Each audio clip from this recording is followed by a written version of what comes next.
Growing up biracial in the Midwest, I never felt like I fit in. I always felt very different from my white friends and from my Asian friends. And so my primary goal was just to blend in. And the messages I got from my mom, who's Taiwanese, were just to keep my head down and work hard. And I was pretty successful at fitting in and doing well in school.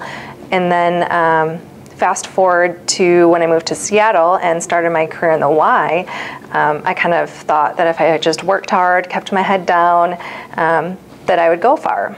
And I did for a while. I got moved into several different positions, but after a point in time, I started thinking that that it wasn't doing me much good. I saw my white male counterparts kind of getting promoted into pretty high-level positions, and I was just thinking, man, I'm working as hard as they are. I'm working my tail off, and it's just not happening for me.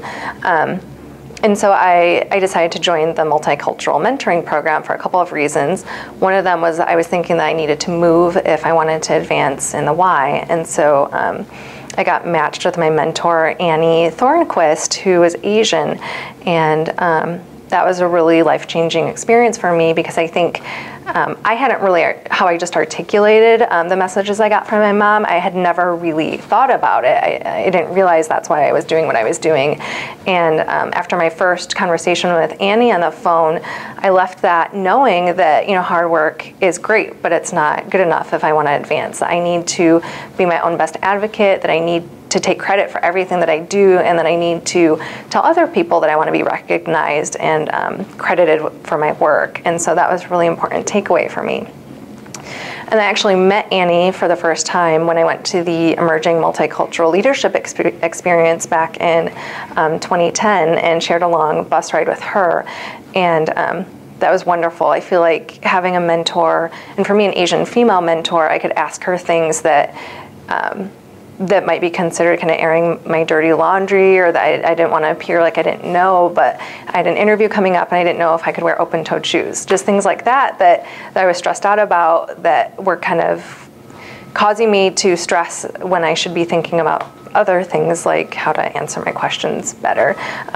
But she was really instrumental in my growth in the Y, and because of her, I was able to apply for jobs and get the promotions that I was looking for. And for me, the best thing out of the MMP program and working with Annie is just knowing that I have someone cheering for me. I consider her my cheerleader, and when I go into interviews or have to do presentations that I'm nervous about, I just think of her and I feel better and calmer, and I know that if I mess up or if I do really well, it doesn't matter. I can call her and talk to her about it, and that it'll be okay.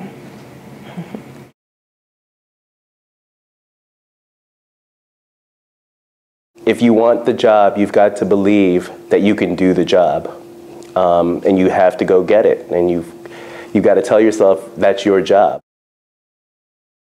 I started to look at my career a whole lot different, and I was challenged in a way that I've never been challenged before. I was asked questions, probing questions about myself, and it really helped me, what I feel really got me the position in Tampa, was my training at MEDI. The focus is on you, first and foremost, and it focuses on what your strengths and, more importantly, what your weaknesses are, and how A, you accept your weakness, and B, you turn your weakness into a strength.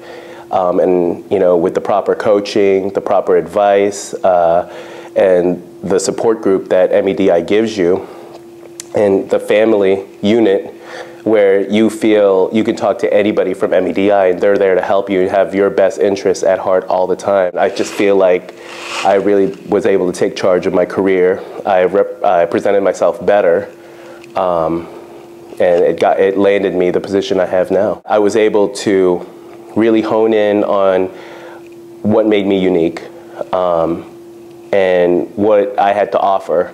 Carolyn sends out these great emails of job openings, and Tampa just happened to be somewhere where I was in agreement with my family that that would be a place we would like to settle. I interviewed for a position, and it was probably one of the first interviews that I felt I really left and I nailed it, and it felt great because I already pretty much knew what to expect, because MEDI beats you up beats you up and gives you a hug right afterwards, and you need that.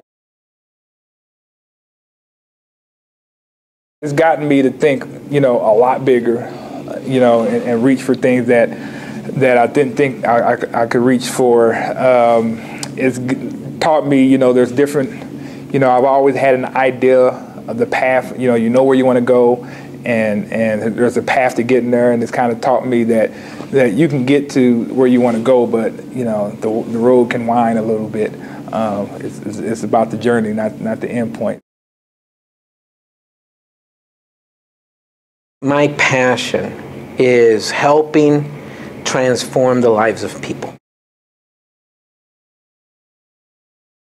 There are moments in every person's life that can be categorized as game changers. For me, MEDI was that launching pad that I was desperately looking for to kind of put together and create an environment in which I can say, okay, I can take the leap.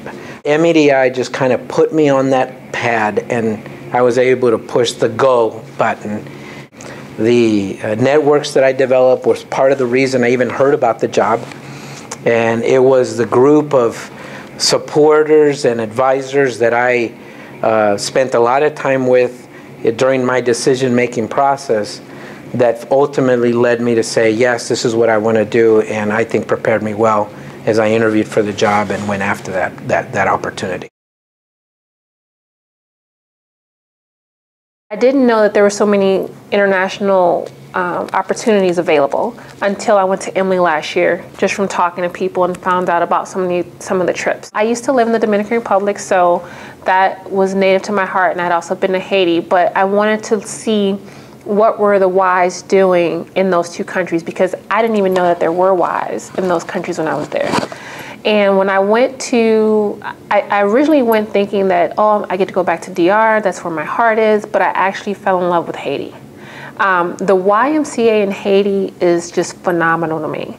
The people there showed me when the Y speaks about we're family, they showed me what that actually means. When you have people who, after the earthquake, set up their tents across the street from where the Y used to be so that they could be available to their teens and to the kids that they serve, that's what we're family means. And just the heart of the people there and the work that they do showed me that, it's a greater picture of how the YMCA touches lives every day.